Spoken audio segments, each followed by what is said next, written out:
point de presse tenu n'a pas seul le force sociale et politique de la nation. Balobi marche le 6 novembre 2021. Donc, Babengango, une grande marche populaire afin de sauver notre souveraineté constitutionnellement garantie. Donc, Egoïnda Mabé à travers les acteurs de la capitale le 6 novembre. Et le Bamaki lobby n'a pas de presse où il s'allemaki n'a se passe et pas il y a la force sociale et politique de la nation. Nakatuana Tomoni, catholique, c'est bien sûr, Ensemble pour la République, FCCPPRD, la Mouka, donc Basangani, le 6 novembre, Balabala et Koinda, Yakinchasa, trop c'est trop, non à la CENI telle qu'imposée, non à l'abrutissement de nos enfants, non à la paupérisation de nos enseignants, non à l'absence de l'autorité de l'État, non à l'escroquerie via RAM. Le 6 novembre, na balabala. Et tentative de réponse na émission à l'élo, batata, maman bandeko, na pesibino, mbote de partout. Au Bosui, Libakou, la Kolanda, le meilleur championnat du monde. Au Tobenga la Liga, Canal Presse, aux Abongou, mercredi 27 octobre 2021. Nous allons retrouver Bino Dissous comme chaque lundi. Tim Okolo et samedi. Merci pour la fidélité. Merci pour la confiance. Ceux qui vont se plaindre à l'émission à l'élo, merci de l'équipe technique. Serge Makoso, na réalisation, Freddy Kakidi, na Rodi Louadou, on va cibler les 3 caméras sous les moyens d'exploitation, parti sous nous, na YouTube, sous la coordination, il y a Guy Poutou, le grand maestro d'idées de chant, Batata, Maman Bandeko, c'est bel et bien parti pour le meilleur championnat du monde. Alors, dans cette télécommande, Bocha Pembeni, nous les Orbeta à Kinshasa, ailleurs, il n'y a absolument rien. Alors, rien du tout. Merci.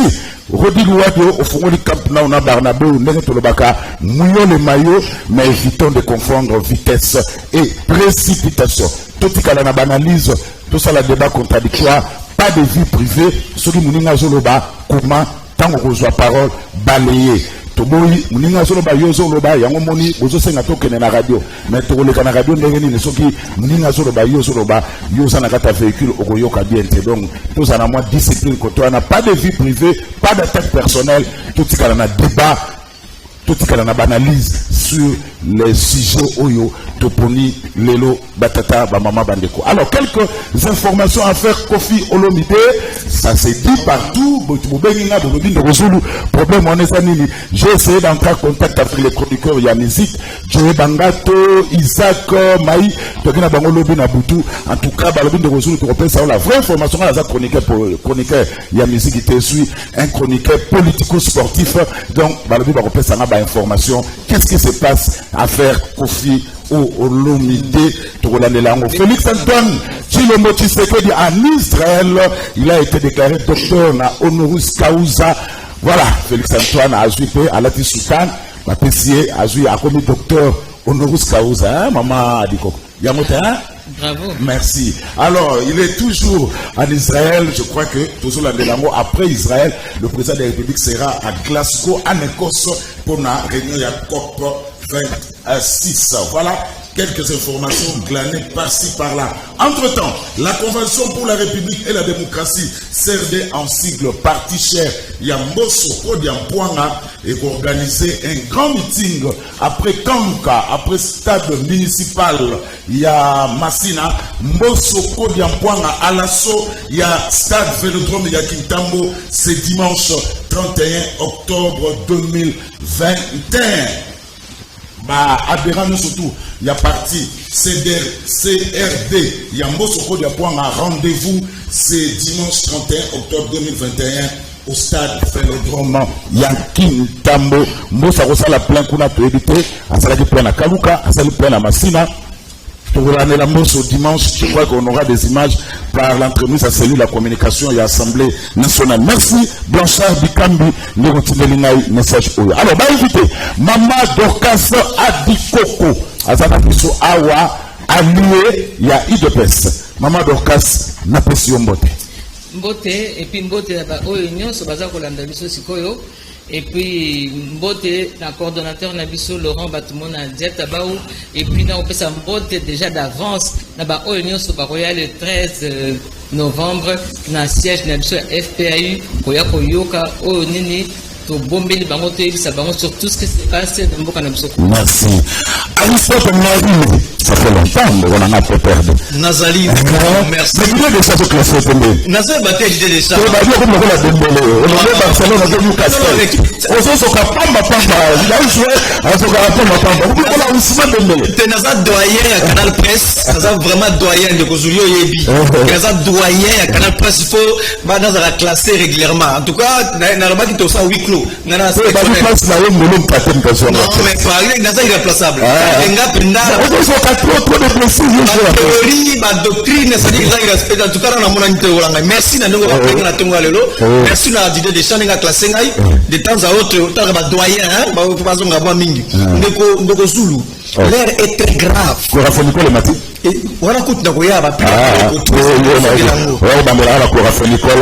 Ndeko Zulu, l'air est très grave. La cohésion nationale est en danger. La République est en danger. L'air est très très très grave. Non seulement que Mokoya et Loko Sengle inir biso comme nango les élections. Mokonzi Mboka actuel aza kosa la forcing au point où cohésion nationale est en danger. Mokoya rôle, Mokoya mission à pouvoir dans une organisation ils a renforcer la cohésion nationale. Mais l'actuel régime avec le président a la forcing où la cohésion nationale n'existe même plus. Ndekozu Nayoki et Salinga Mali va instruire ANER à l'andela batupo likamotali tribalisme. Nalobi est-ce que depuis quand ANER ndeba pesa échange wala kolanda kwa tribalisme. Tribalisme ezali phénomène social, ezali fait social toyeba comment que quoi atténuer encore longola ngona ba recette ngoko anthropologique, sociologique, politologique. Bozu aner botindia ba kolanda la tribalisme et vous a dit de manière arbitraire. Donc la cohésion nationale est en danger. Merci. C'est que je dis le pays est en danger par rapport à sa cohésion nationale. Il faut to tongamboka na cohésion nationale ba valeur autour de valeurs. Merci. Pour la première fois dans le meilleur championnat du monde, toujours maman Christella, moi na mapinga Zanabiso. Maman Christella Mbote. Mbote mingi Ndeko Zulu, merci beaucoup kobengi sanga na plateau ya Liga. Ya Liga. Voilà, il faut mettre ça là. Faut mouiller les maillots. Il faut mouiller les maillots. Voilà. Mouiller ba maillot, voilà. Déjà ko mouiller maillot. Merci. Na ngongo ekoya to kozala très reconnaissant et pas inabino. Na pesi bana ya ba militaire, bana ya ba policier, basi ya ba militaire, basi ya ba policier, ba boti na ba militaire na ba policier Mbote, na ebike nanu bofuta mite, na ebike kozali koyoka kaka bazali ko matela ba enseignant mbongo na bango ya salaire mais bino bato bozanga munoko bababa mais bozalaka na matoi bozalaka na misu bozali komona bozali koyoka boyoka kipe papa Gilbert Kakonda kota ke lobaka komatisela bino solde na bino tilelo matoi ezali kaka ko. Merci maman, merci. Alors un habitué il est là de tenir rigueur pour le départ le pas qui est en véhicule à côté de plateau monsieur Sebani Mamboula wana très bien. Bonjour Ndeko Jules. Bonjour na bandeko banso to kabrana ba makanisia wa. Bonjour na ba congolais pe ba congolais banso. Mais na moni lokola mbatu nyo se bazima 30 secondes ya sujet particulier. Moi sujet na particulier. Vous allez prendre ça. Ndenge bomonaki ba agent ya onatra. Tango ba agent onatra notamment monsieur ça c'est pas ça onatra ba sali marche na bango pona ko revendiquer ba salaire na bam sous 30 mois impayé ba mususu ba sali 15 mois impayé ndeko nanga salaire ne pesa ka dignité salaire ne pesa valeur pa mutu akolonga ndako kwa kelimo sala mwana na mwasi bandeko pe ba ko zala telefuti ya ba doit ofuta mate ba agent onatra ba bimi pona ko manifester ou ezali droit na bango garanti par le code du travail et par la constitution.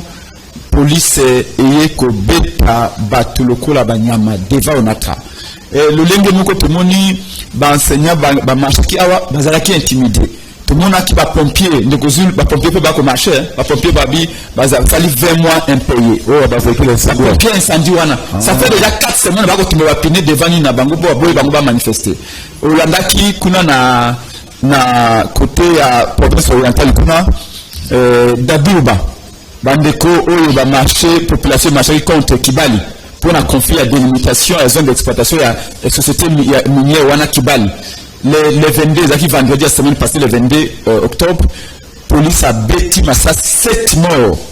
7 morts na Duba. Na côté à la grande province orientale. Donc, droit de manifestation est droit garanti par la Constitution. Je ne comprends pas pourquoi est-ce que les gens n'ont plus le droit de marcher. Mais oui, la kaki va enseigner que va salaire 40 000 francs. À deux tranches, 40 000 francs, on a aucun enseignant a vu 40 000 francs. Ne confondez pas les promesses et les réalisations, mais nous sommes d'accord que les policiers et les militaires sont les gens les moins considérés dans cette société.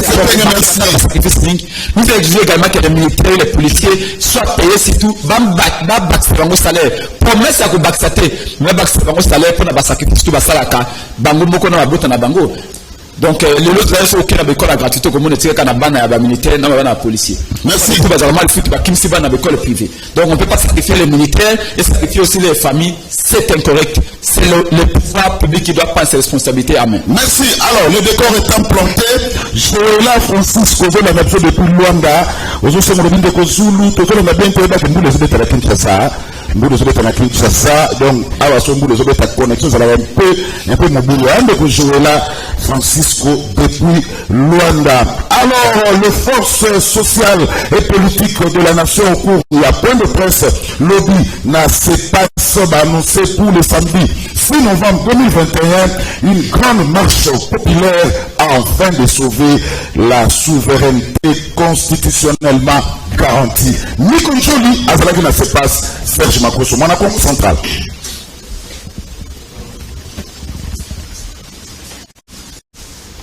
Alors, un petit problème au niveau technique pour nous représenter sur ce grand pétard.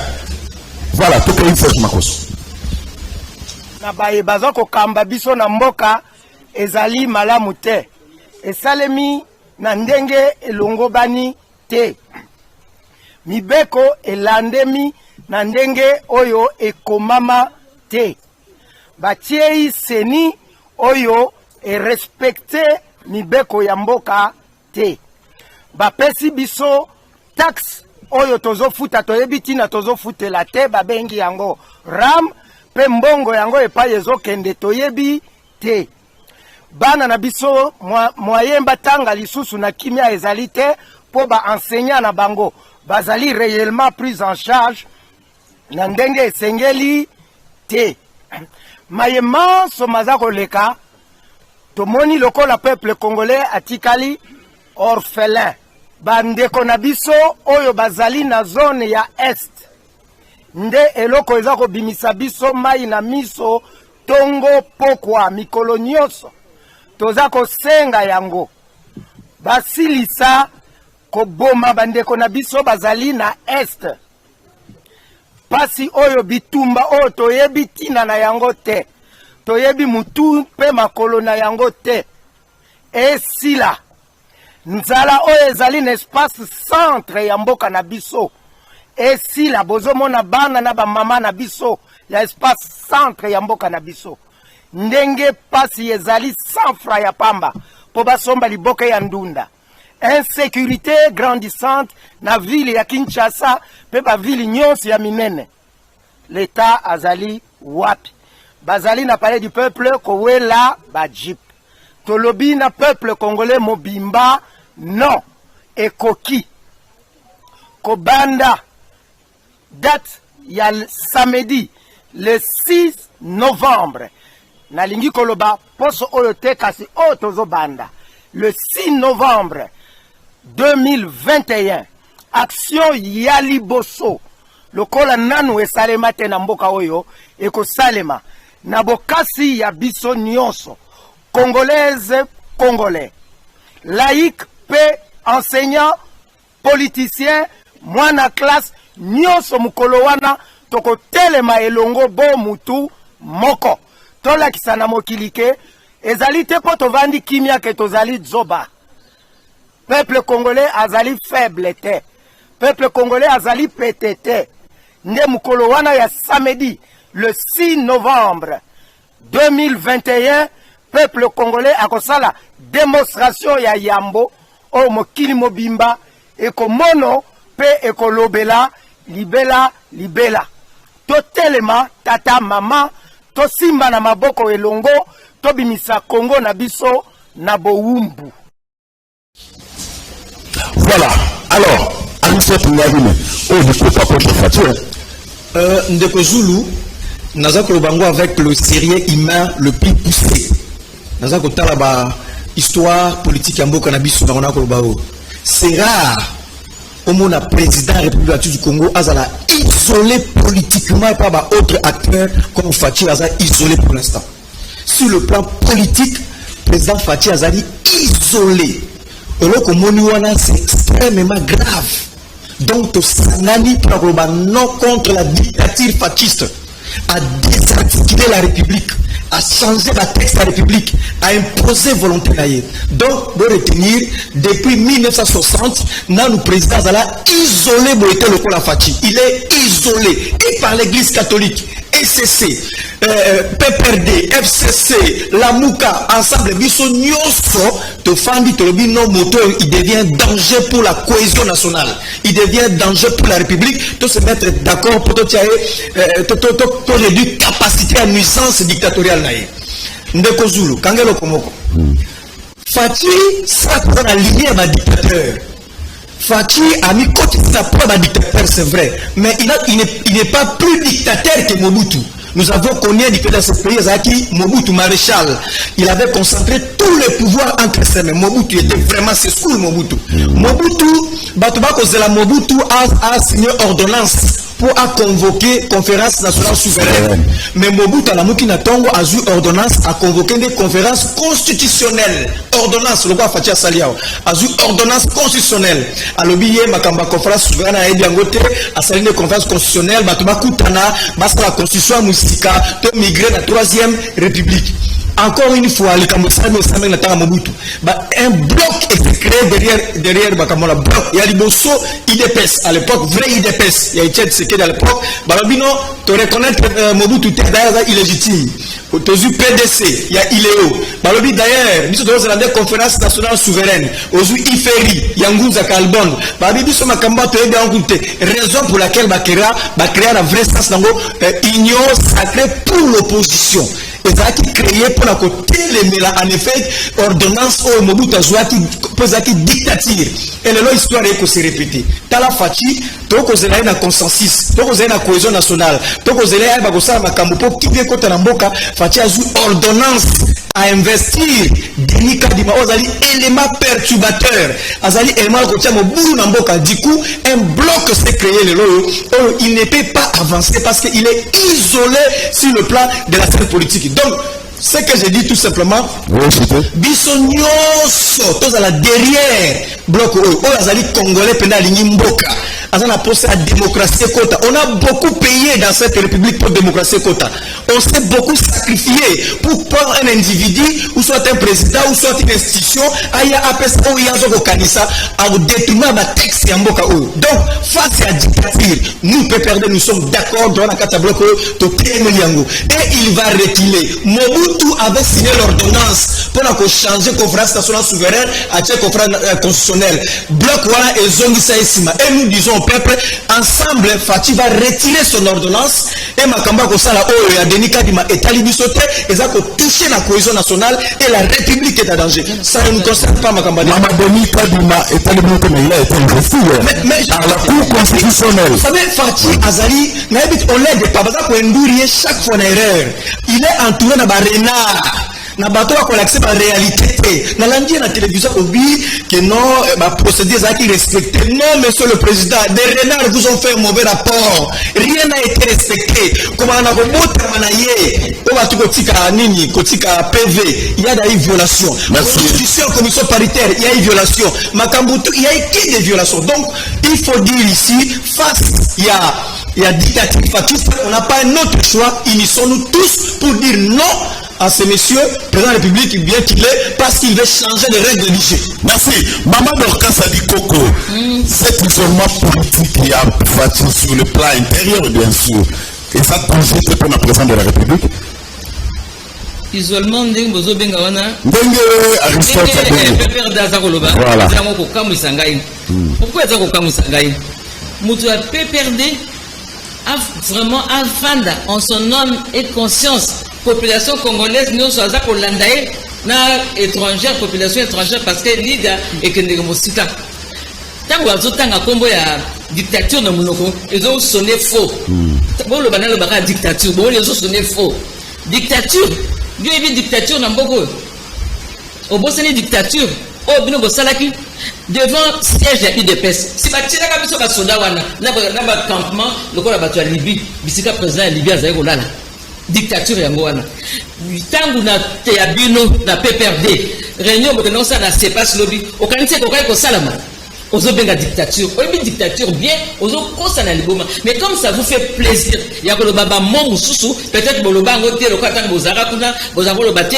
et c'est moi ya ko apprendre ko baba mo asika si ça vous fait plaisir allez on vous le concède boloba na bino comme dictature et dans des soni et tant on a un groupe ya bateau ba fandi wana na CEPAS Nazako seka pourquoi ils allaient ma bande des aigris bande des échoués bande des traîtres groupe nyoswana et puis bande des peut-être pas de pères et de mères donc groupe Fandiwana association et Fandiwana mais depuis kala basangani na bango depuis kala bazalaka ensemble ba memana ka kuna na Genève bakende kosala kuna fachi mais lokola fachi za mwana nzambe bomondele salamaki tout simplement tout bonnement lelo fachi mokonza za kokonza bakisala na bango ba réunion basala ba marche mais na koyebisa bango ke boko lemba boko mesana et puis on va avancer oti koloba ke Mobutu dictateur olelo ba Kabila o sauter mbala moko na Mobutu siko Mobutu tango sala kandenge wana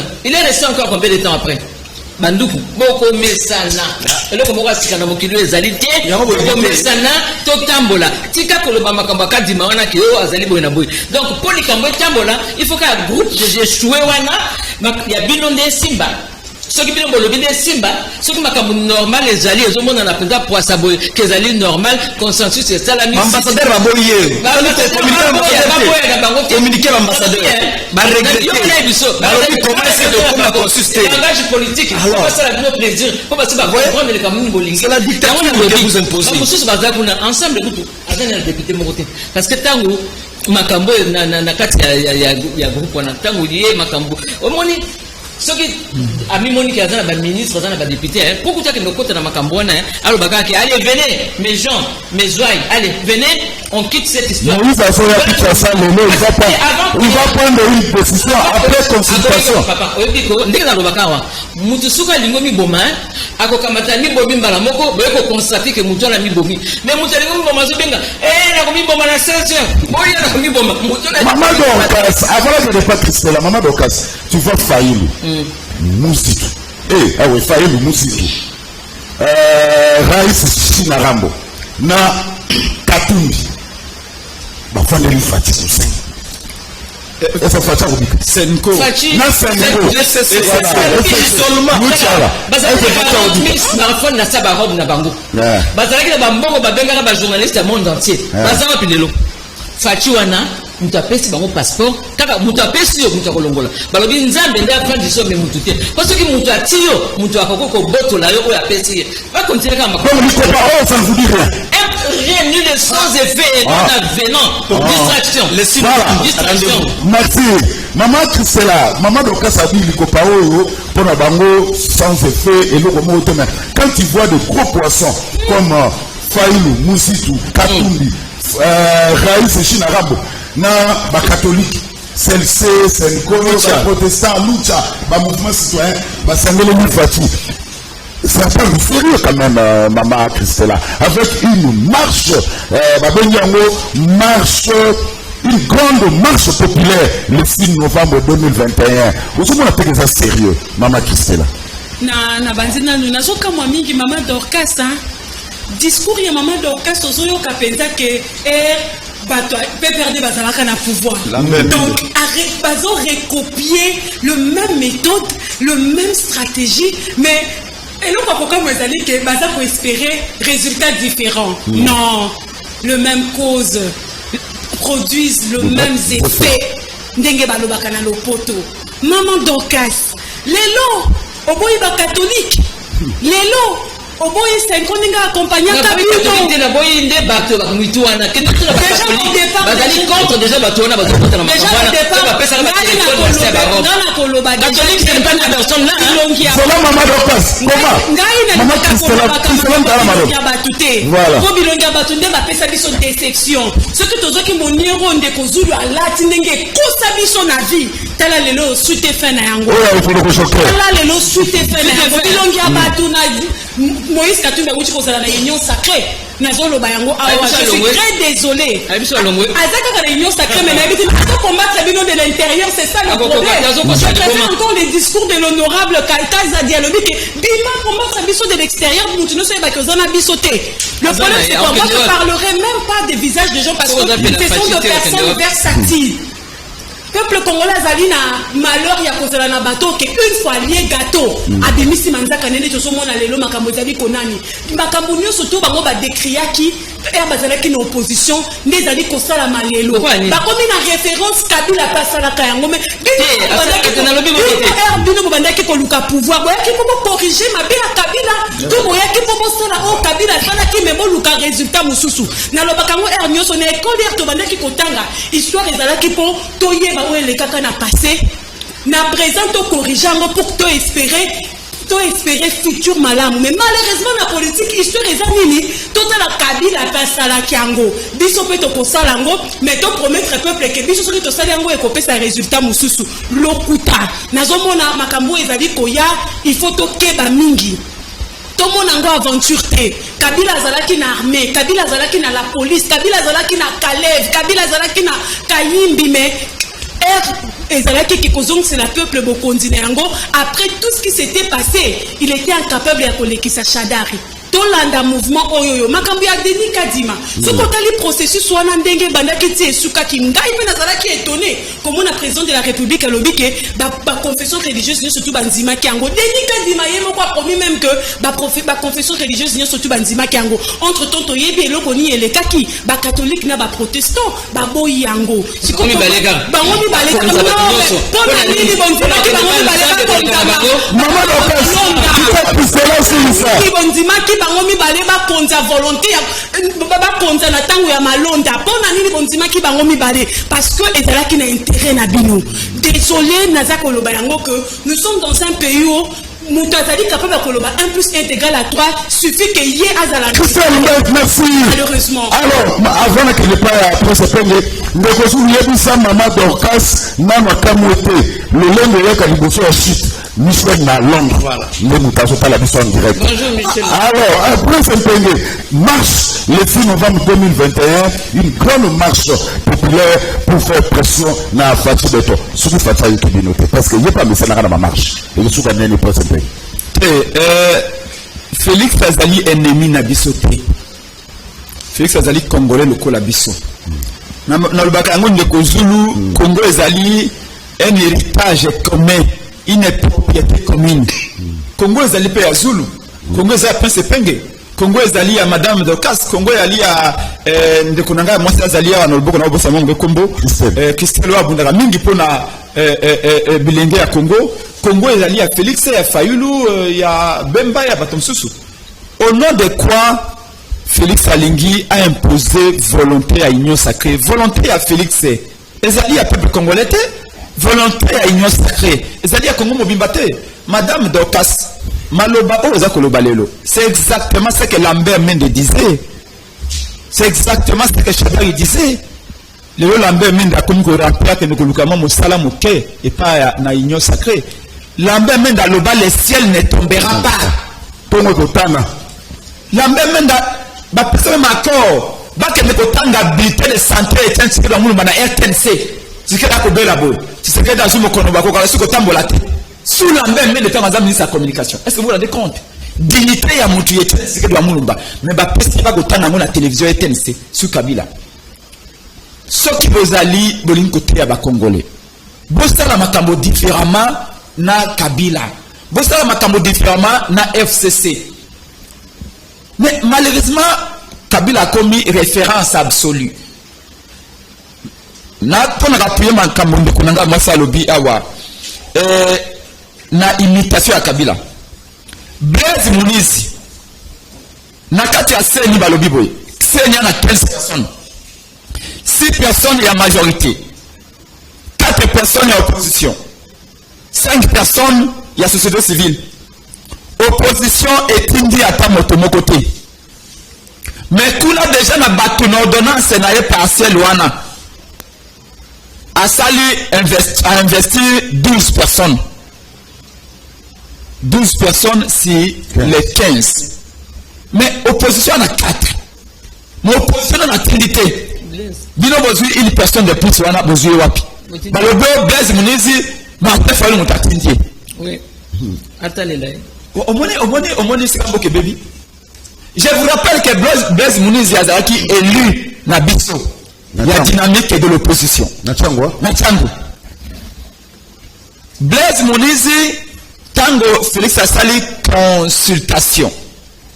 Blaise Munizi honorable Puela, ou a comme ministre lelo ya droits humains. Bazaki ba député na biso. Puela passe de la élu na Matadi. Bana Matadi balinga ke soute. Matadi fa la tombe le boka bibo pour na Puela. Blaise Munizi azaki élu abimaki député ba ki invalidé. Dynamique est comme Mukanda. Quand tu as bengel ko poursuivre Blaise Munizi azaki député na biso to élire to komi Mukanda. Blaise Munizi azaki réhabilité la cour constitutionnelle. Tango Félix Chilombo a sali consultation na ye. Tolobi mutu ya la mokate mokota oke na consultation iwana. Blaise Munizi a to cité. Fabrice Puela a to cité tous les deux nos députés. To sali mukanda na Assemblée nationale pour na koloba. To chasser bango na dynamique pour la États-Unis. To chasser bango na la mokate, to chasser bango na SID. Blaise Munizi Puela to bengana bango. Depuis la consultation à Félix Tshisekedi, tu as commis 2 mikanda pour l'Assemblée nationale, tu as retiré le mandat d'Abisso, tu as député, tu as Lamouka, tu as retiré le mandat d'Abisso. Dynamique pour la vérité, tu as retiré le mandat d'Abisso. Depuis consultation à Félix, ça fait combien de mois maintenant? Et puis maintenant là, Bazouké, quand on récupère Blaise Munizi, ceux qui wapi, Balobi na yo, tu tiens wana pour la contre opposition, député Fayulu Mutatindie. Est-ce que ça diffère au Kabila Salaki Tango, Kabila a déposé à Kombokisi? Oui, Kombokisi. Élu Yamadimba. Dans l'Assemblée nationale. Kabila Azue na IDPS. Papa Tshisekedi Ndatinda Kaye. Badi Banga. Tant Kabila a débauché Kaye. Papa Tshisekedi Ndatinda Kaye. Chibala. Mais regardez, il y a des exemples Ezali Belé. En quoi vous êtes différents? Kabila a débauché. Bilo Komiko débauché. Bon là qui s'habille que vous êtes différents à Kabila. Je me rappelle que Augustin Kabila a lobé le Komoko. Augustin Kabila a lobby. Kabila atali na gauche, atali na droite, amoni moto ya kotika la pouvoir até. Alobi, le kola ide pese bundi 37 élite, natiki la bango pouvoir. Jamais Kabunda bakisa. Jamais Kabunda loba ete à partir de na IDPS moto koloba mabe ya Kabila azali ndoki. Soki bo moni moto ale na IDPS na 10e mari. Aye koloba mabe ya Kabila c'est kalingi Félix te bo benga na ye. Et puis quand même IDPS oui peut citer quand même IDPS a commis kolobao la muka sangani na Kabila la muka sangani na FCC c'est de ça l'alliance moko na FCCT. Mais vous avez signé une déclaration commune. Vous avez signé une déclaration commune. Donc la déclaration commune. Voilà. Et t'allez le commun. Bah bi pare fayu la kenane ki ngakati bandakala. Yoke le komoko. Yoke le komoko. Na ko citer le yo. Oui. Obani ko citer initiative Ezwami. Na Senko. Oui. 1. Na église de Kiso Congo. Oui. 2. Lucha. Lamuka. Ensemble. FCC. Tolobi, Tosali, bloc wana. Totobe en force sociale et politique. Pour notre objectif fait Moko. Kadima Akendi. 2. Loi organique sur la Senuana. Tout devoir yango loi wana et alimabe. Dès qu'objectif wana est là, il n'y a pas de tout madame, laissez-moi terminer ce. Oui, c'est ça. Dès qu'objectif wana est atteint de Kojil. Oui. Moto na moto akena ngambo na ye, akei ko sala musala na. Est-ce que vous croyez que l'objectif wana est atteint? Et parce que Denis Kadima a été investi hier par la Cour constitutionnelle, le 30 mars peut se payer. Quiconque osera l'arrêter sera écrasé. C'est ça là déjà. Bah loi ne se visa. Oui. L'élection à 2006. Oui. Loi 2006. Bah investisseur même peut mal non. comme la 2011, on va changer un non? On peut changer même 6 fois un mois une loi. Donc, même ceux qui allaient entériner, même ceux qui allaient installer, et ça, le makanango. Mais là, comment on a eu ça? Chité? Et bah, le que Kadima, Azali, pas l'église Kimbangiste. Oui. Même Kimbangiste, la confirme. Même s'il vous plaît, même au Koloba investi Kadima. Faites ça, la Makiwapi. Faites ça, la l'église Kimbangiste. Faites ça, la 10e rue limitée. Yo, malgré qu'il n'aime pas Kobina. Mais Bino Kolobi, Azali, Kadima, neutre. Azali, l'église Kimbangiste. Tant qu'à dire Mabimi, mais la 10e mairie n'a pas passé par la fête. Ça, c'est de deux pour la chuter définitivement. D'accord. Est-ce que que Malonda a plus d'expérience que Kadima? S'il vous plaît, Malonda a fait l'élection en 2006, il y a Congo. A fait l'élection en 2011, il y a Congo. A fait l'élection en 2018, il y a Congo. Mais Kadima a fait l'expérience, il y a un observateur dans Libanda. Pour vous dire que quand l'Afrique est doit être observateur, il fera la carrière. Merci. Ceux qui t'ont qui Malonda, on a plus d'expérience que Kadima. Parce que Malonda a eu la Kabila. Les autres pas comme Kadima, parce que Kadima, malgré l'expérience, il a Pembeni à Félix. Tout cas, atteindre d'objectifs financiers. Mais il dépend de votre copier Kabila. Merci. Alors, Aristote Limisanga, parce que Baoutoube en a Théo Blaise Malek a depuis Belgique, Kalobi, Maman Dorcas a eu un plateau. Donc, tout peut s'aérer en Maloba. Maman Dorcas, pourquoi se forcer? Pour n'ani bobo carrément koyo kabaninga. Comme forcing on a déjà les a sonné mal na makambo to ko sala. Et puis d'aller na recadrer na zone de la na makambo rester là lobby. Rester là. Oh yozo loba na ko ngana lobby deux choses différentes. Quand la lobby c'est que toza ba dictateur. Non, to ko la Kabila non. Na lobby que oyo bango bazobenga dictature eza dictature te oyo fachaza ko sala azali cool aza à l'aise botambola ndenge bolingi miti ndenge bolingi bo sala oyo bolingi association des aigris des échoués ndenge bolingi mutu ko déranger mutu alors yango na lobby tout ça forcing pour la nini pour kaka que 6 personnes 6 confessions religieuses n'a 2 ba lobby si c'est lobby oui 2 lobby non tout le monde a 2 wana pour ba lobby que avant qu'on ne pas nzambe il faut les kana 2 personnes maman Dorcas là Christella ozula marobato maman Dorcas mais on vous accuse Christella autour le bango que vous ça la kupikulu ya régime Kabila non pourquoi nini donc il n'y a pas une différence pourquoi la catholique lobby nani ceux qui ba lobby non catholique di matin puisque tout le bas iyo on ne pas nzambe bon machin quoi non na bino wana surtout landi to ko kende na ele Christella ozo maloba zela expliquez bien bien Fatia expliquer bien différence sur Zali ya Kalonda na Malonda na Kadima en plus ko nina lo baboyi oui nazomi mona mal à l'aise ko banda ko makambo ese sili na évoluant kende na makambo ya penene élection oyo ko ba distraction pona nini Fatia na 2023 élection za la te ba banda ko ganga lisusu non makambo il faut to silisa botika bango batambola bakimai babundae bakabango bako silisa bon mal c'est le rien dans le bien rien batika to continuer to une élection to yeba sele ko zala ndenge nini to ko futa combien makambo ne c'est leki nango bakende ko c'est leki e ko bandela nango te botika ko ba makambo na to suto kei bo avancer bo banda ko préparer élection Moïse kaka sikoyo Moïse basi ba bina bino ke ba ko pesa bino susu bekite ko bien muta bimisi bino kaka sikoyo bo sangisa ni donc bo zara be neni be ko sala maboma pona ko sa population congolaise awa lobi Dango, il n'y a pas longtemps, même pas une semaine, Francis Kalomba lobby, que va falloir nous boire na boba classé. Lobby toka, vous faites nous ensemble, mais finalement, association ni bozo sal. Ngata to na rassemblement, nebi que fayu na lisanga, ba yoka na kata mokete. Na na classe lisanga, na UDPS lisanga wala. Ba yoka na kata. Sayo.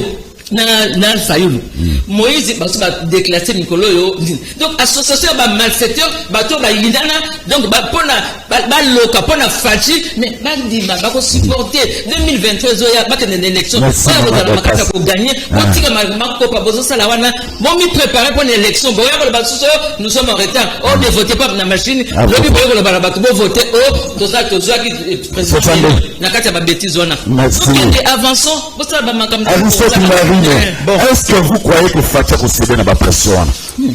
Personnellement, Rissotte, en tant qu'analyste, vous croyez vraiment que Fatia Kosede n'a pas pression, ma marche le 6 novembre, à table au le copa. Vous croyez vraiment que Fatia Kosede? Merci Ndeko Zulu. Na utilizaki une approche historique awa pour nous expliquer que makambo Ndeko Fatia Kosala aza moto ali bosote ya kosala ngo une approche historique. Na kala na 1991 Mobutu pazwaka ordonnance a sali eloko ba kozela ete mais face à bloc face à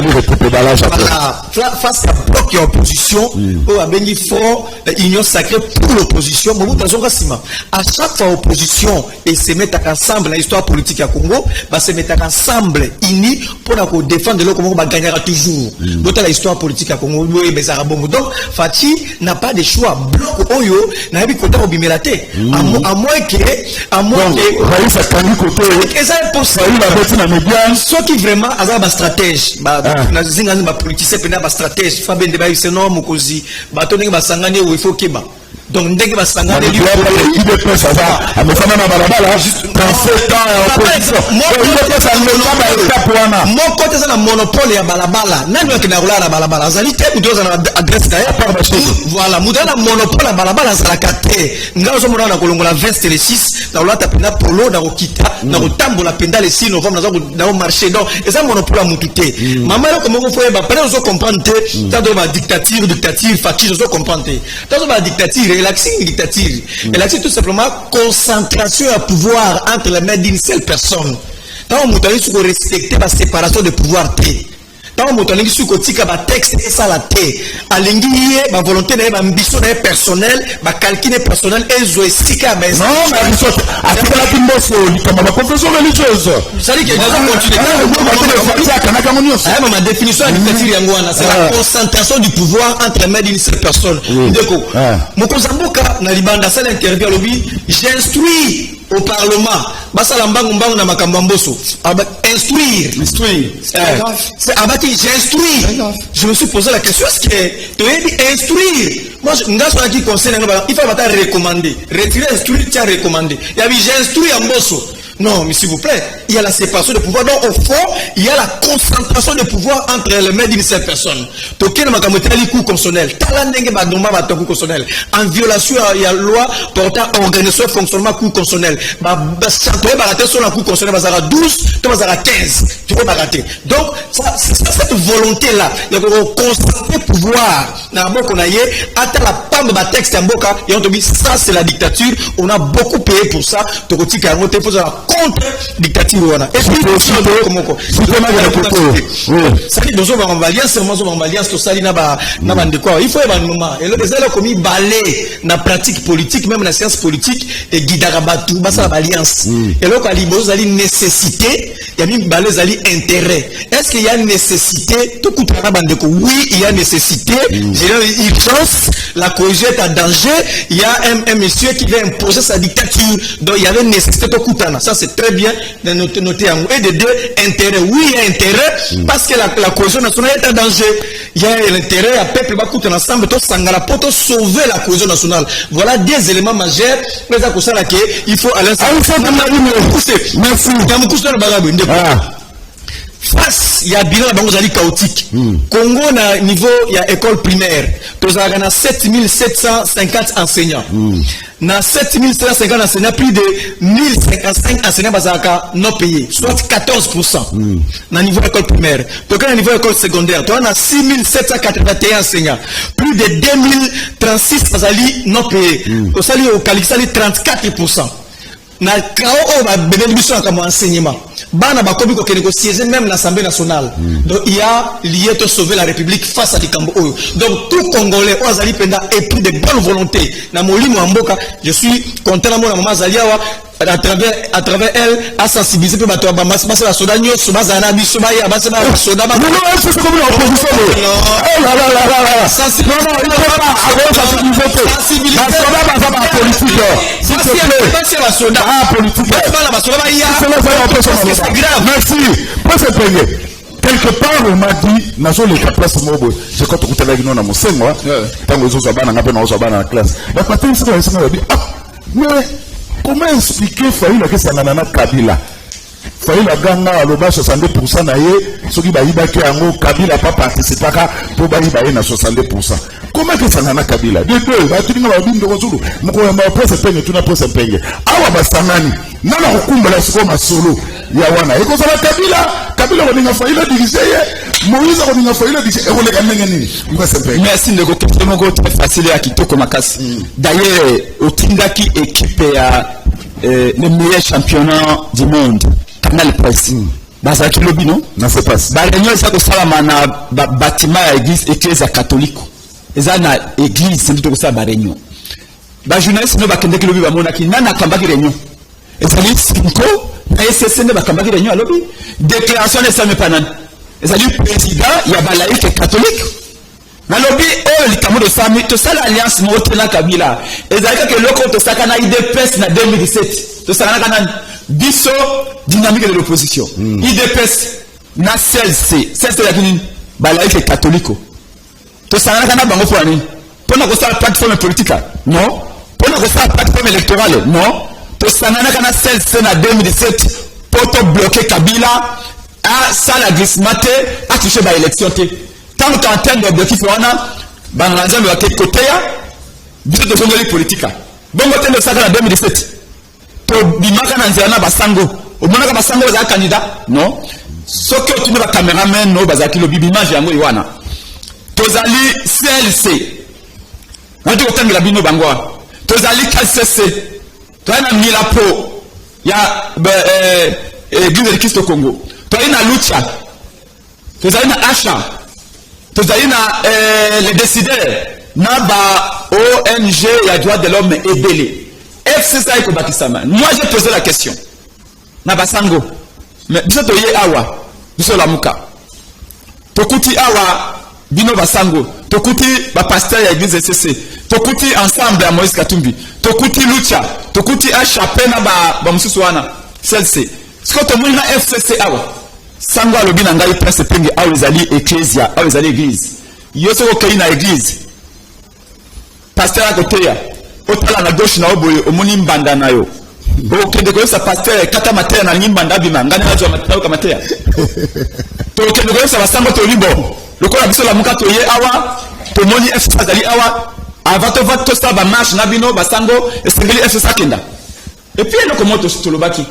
To lobaki to sali appel na tous les Congolais et toutes les Congolaises. Ndenge de quoi vandi awa azali FCC. Aiso sa Congolais te. So Congo est en danger. Est-ce que tu as dit que Congo sera danger pour la Denis Kadima? Ndeko nanga comment danger? Ndeko nanga uti ko sayo.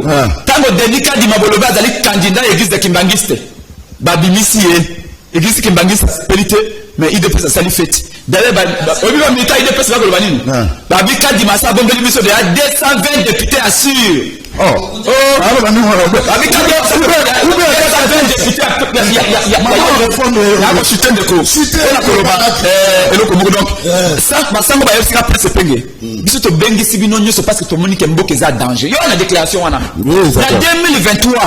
tant qu'il y aura contestation électorale, tant qu'il y aura des glissements, tant qu'il y aura des fraudes électorales, développement qu'il n'y a qu'à jamais un Mbok. Maintenant, vous avez raison de quoi?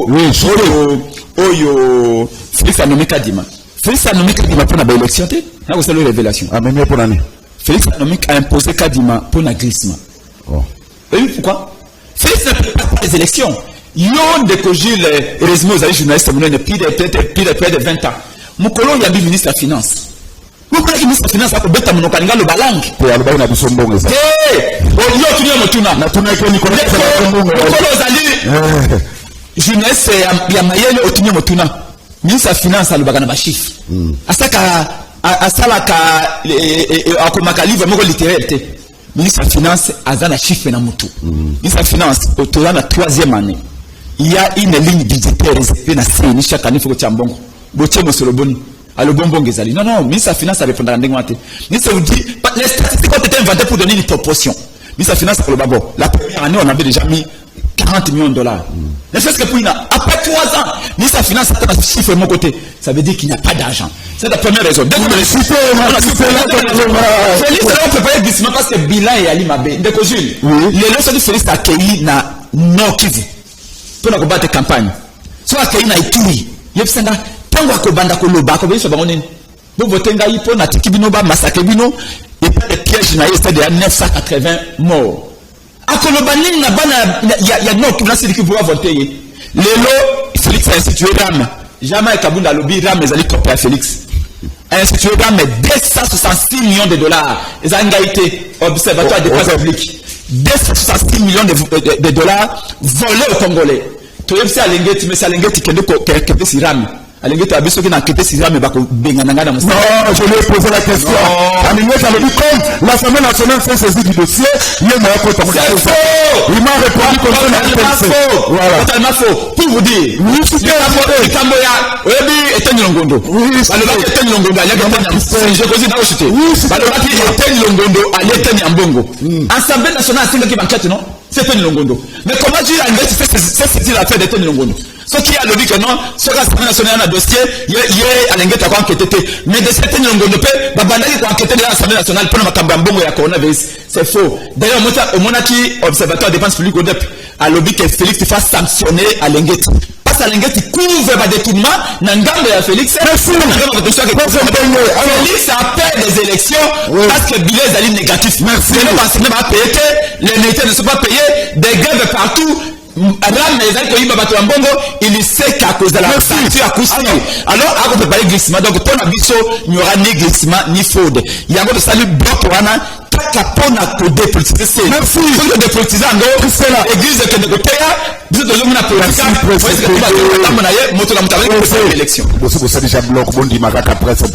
Alors, comment expliquer que Christella Moïse, Facha Zalana, a ban à l'élection, mais quand il m'a déjà présent, il y a Séni. Parce que Facha, on n'a pas droit à l'heure, tout ça déjà dans l'état. Il faut qu'on organise les élections en 2023. Comment tout, à ça, on ban à l'élection, mais à nommer par ordonnance président Séni. C'est contradictoire quand même, c'est contradictoire quand même. L'homme a mis la maman.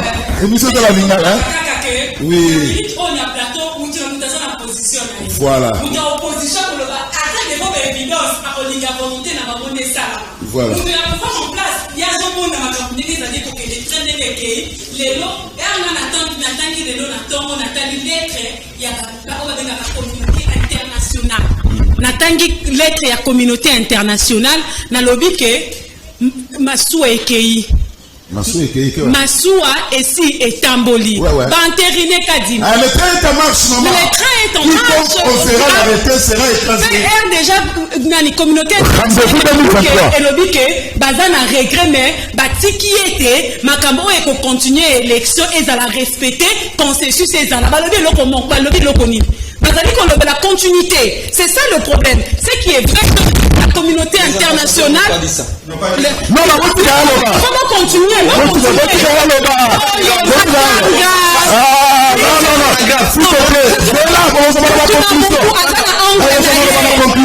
S'il vous plaît. Monsieur Presse Mpenge, vous voilà.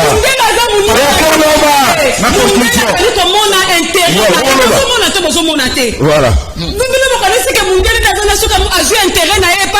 Pas président de la République à soutenir Bino en quoi et comment? Parce que vous tous, politique, vous êtes les oiseaux de même plumage, les lois qui vont être à pouvoir, peuple à cause de la paix, qu'à dessiner, UDP, c'est le peuple.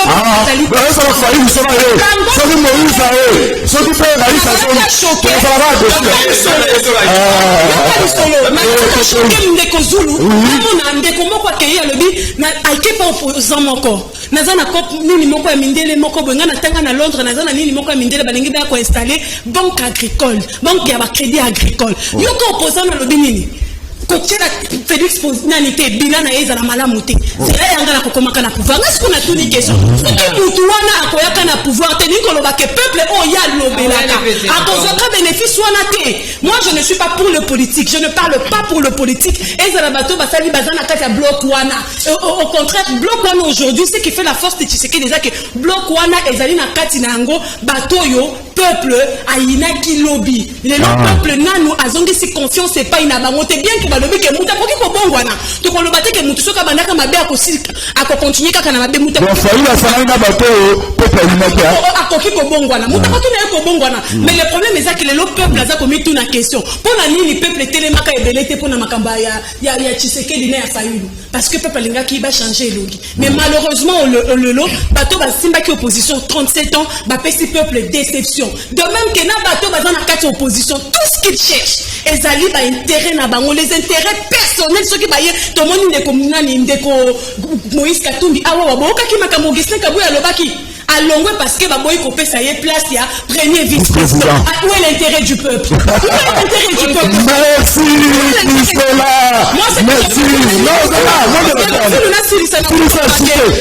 Il faut pas qu'on se préparer pour la 2023 bataille qu'on a dur bon se préparer pour que bon tikala na ba bulletin na ba nini ba compte na bino que ngai ba voter ki ngabo parce que à la lure ouvrant les choses 2023 est égal à 2028 et nous peuple qui votons biso to zela ka changement biso to mona ki vidéo mais c'est Tshisekedi ya lobby na policier que nazo bunda po yo lobby ko zala na nzalate moi si na ona bana ba kende na kelasi ba lia malamu tambola na mutu ko zala na lupango tile l'autre sous yangote voilà kati ya pasi na yangote au marché non ngana ko marché na bino ceux qui ko marché to ko marché na bino parce que bino merci Nicolas allez bino se bozali ko terrain na bino merci on est vraiment arrivé à la fin le temps sur le message n'a pas ça bino ba une minute pour la conclusion na ba na Aristote une minute merci de Zulu dis le reste un message na lingina tirer attention ya maman Christelle oui que ba diplomate bazana langage babenga la langage de la langue de bois omoni ba tweet na bango ça veut dire que omoni ba commentaire on reçoit une minute la conclusion c'est la maman ça veut dire que ba diplomate balobaka lokola batunyo sauté ceux qui diplomate à lobby à la façon la langue de bois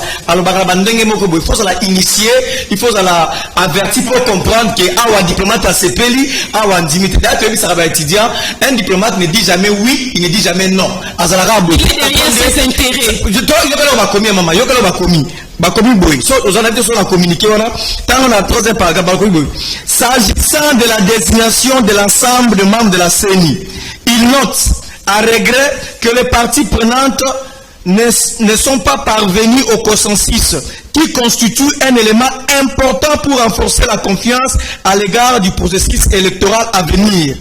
Bandera Holandi, il appelle dès lors les autorités compétentes à rechercher l'adhésion de tous les acteurs concernés, notamment les partis politiques et la société civile au processus électoral et à renforcer leur confiance en celui-ci. Quand les diplomates disent ça, est-ce que même aux hommes on a dit que c'est clair? La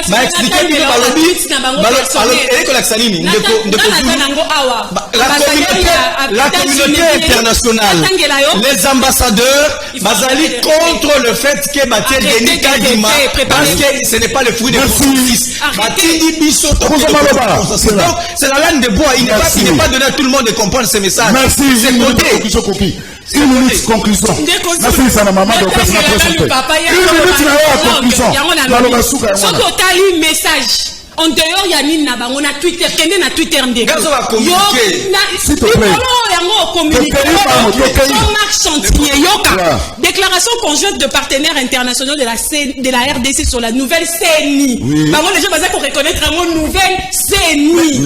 Yoka. Les étapes du processus électoral le soutien apporté pour l'organisation. Lui n'engage pas l'ensemble. Lui n'engage pas l'ensemble, c'est le communiqué qui engage l'ensemble de la communauté. Ambassadeur, il y a Grande-Bretagne, il y a États-Unis, il y a Union européenne. Papa, Totika pour rêver. Ces gens-là, ils ne sont pas derrière les intérêts du peuple. Ils voient là, c'est un autre débat. Là, c'est un autre débat. Par rapport à la désignation, merci. La diplomatie, merci. Allez, fini. Il y a les communiqués. Allez, merci.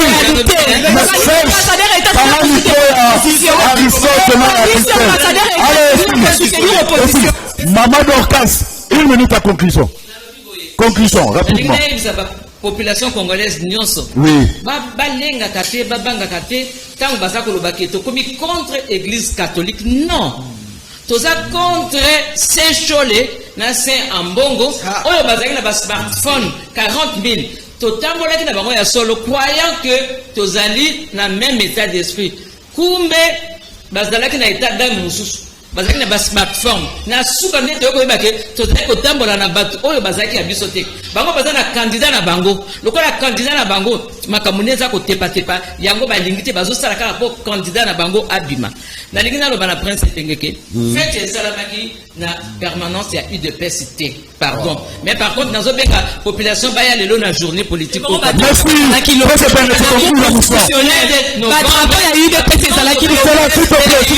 la journée patriotique tu expliquer ma groupe nyonso bazosangana les échoués les aigris que association ba malfaiteurs et reconnaît nulle part botika bango batambola bofunga na bango banzela batambola merci pour se prendre 30 secondes lelo IDPS abengi Senko abengi SCC association ba malfaiteurs oui donc botinga bino bafinga mbongo mais je vous rappelle tout n'a jamais Kaboul to melo za réunion na ye to le baga ka biso na église catholique to ko sa 50% na bango population maman azo conclure notre message merci maman merci soki église catholique azalaka te église te na 2017 soki église catholique na CLC bazalaka te Kabila alingaki okende te lelo mama kaka ndo omoni lamuka na église catholique balobi to kitana nzela pona kaka to dépolitiser seni pona le comme société parce que basango basaka politique ate bazali politicien minene bango wana donc tant de sanga na bango na bino na 2017 basaka politique te bino nyoso s'il vous plaît allez merci natanga message ma maman on va tout faire le bateau avant conclure yebi ke boko banda na ndeko jina kutana au cadre IDPS allo bini ayeti na prince penge ngai na au cadre IDPS à moins que baninga msuba za conscient mais kaka tango SCC et Senko bapesi IDPS mo Congo mukolo wande IDPS apakati mbangu merci c'est qui maman rendez-vous samedi ko ya le 6 merci la muka to sanga na moto moko te lobinde tango avenir mboke zali merci mboke ali menacé tous les foyers sont c'est de Kosulu félicitations à maman Mapinga de Christelle Mama Pinga première fois dans la ligue mais tout monique azana touche a forcé à le biso bana basoda passer les qui hérité ngimbi depuis tant kokolo ndeko zulu mama di koko azanga mawa pona nini azopesa biso pasi boyena maloba na ye ezo choquer biso po ata akoteli fachi akozwa poste te ndeko zulu si ya glissement Fayulu Kabila Katumbi seront responsables. La loi électorale a été votée à l'Assemblée nationale. FCC ensemble étaient tous d'accord. Marcel Bondo. Tondimi makabo bazala ko yebisa biso ke Fayulu akenaka kinga kati. Lelo tondimi yango akendaka kozwa mbongo kuna epa ya Kabila. Pona ni lelo basangani. Pichu ça depuis la France. Ndeko Zulu ba keso ebele na olosote misusu a Giputu. Maman Christelle azana parti nini. Biso peuple te poneli déjà parti décidé. Il y a fallu le poids sur le babie pe azan avenir Yannick Panzu bataliba bato banakadio cha news Prince Penge vous avez un représentant au bureau de la CENI faut pas nous embrouiller ici Jean-Michel Télémois Prince yokia maman Bikoko bozala na discours ya komi kitisa oyebi lelo menda komi wapi ba erreur ya passé et komi écouter ya binote Paul depuis Kalamu ezati manga valeur riche héritier na kinseso ndeko zuko moni ndenge IDPS ekolisaka tribalisme azobenga la muka el bandundu nana benga la muka el bandundu yebisa Aristote atika koloba kombo ya Mobutu aloba kaka Kabila non na Bangal soki moye za bobenga na plateau ba constitutionnaliste ya pouvoir na opposition pour ba pesa biso ba éclaircissement sur makambo ya CENI sur le plan ya ba test pour la biso presse Mpenge bango balobaka fachi azaka na Kabila kasi lelo bango bakomina Kabila donc baza ensemble bango nyonso makambu lelo na biso liabino na presse Mpenge makambu fachi azosala lelo azui cour constitutionnel CENI na majorité na parlement soki ezalaki Kabila nde bolobi ebele bonjour liga yebisa presse Mpenge ke batrahi peuple ndenge bapesi Kabila santé politique na alliance na bango na ye eza soni bonjour liga mbosa aza ko violer loi ayebake bawelela basuka na nzela basala keba esilite ndeko zulu yebisa mama Dorcas ke bango na IDPS de bapesi PPRD discours Didi Batoko depuis Kintambo, de Kozulu Lokuta, IDPS et comité Naba Mama, et ça passe. Dit après Sempenge, que a trahi Bisso pour apprécier Kabila santé politique dans l'alliance naïe, ça sonne.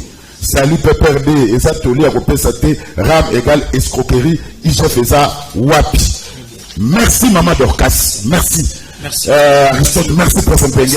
Merci Christella, Balobi, première fois, na camp on a liga, on y a dit ballon, la senti que c'est bon. Merci, Ndebo Ballon, Landa Bisso, merci Serge Makosoa, merci Koupa. Ah, Koupa a été, mais merci à Tam Somboula, merci Rodi, merci Freddy Takidi, merci l'équipe technique mobile coordonnée par depuis tous les grands maestros, mais c'est le conseil Aristote Ngari, mais il faut le cannabis mode. Voilà, je suis toujours habillé en Bitilix mode, Fifi Bachala, non loin à bloc commercial. Dans le bas moment, on va la lettre à chemise, mon défaité, on represse Edouard Poba Moussala Pamba. Tout le monde a Bitilix mode, et Talio, tout le lobby.